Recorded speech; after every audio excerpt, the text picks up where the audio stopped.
o'zi dunyo nima edi desa, Odam alayhissalomni qilib qo'ygan xatosini jazosiga berilgan dunyo edi bu.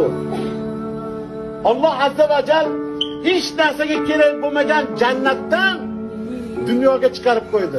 Shu dunyo bilan jazolandi otamiz Odam alayhissalom. Dunyoda nima bor edi? Uy qurish bor edi, bola chaqa boqish bor edi, yeb ichish kerak edi, ko'zi istash kerak edi, o'zi tirikchilik qilish kerak edi. Mana shu dunyo o'zi aslida jazo edi. Biz odamlarga jazo qilib berilgan. Shuni orqasidan qulamiz, uy solamiz, xotin olamiz, bola chaqa qilamiz, mashina minamiz, qo'shqo'l binolar solamiz, yaxshi kiyinamiz, yaxshi ishlikka umrimizni sarf qilamiz. Bu bizga chiqmaydi dunyo.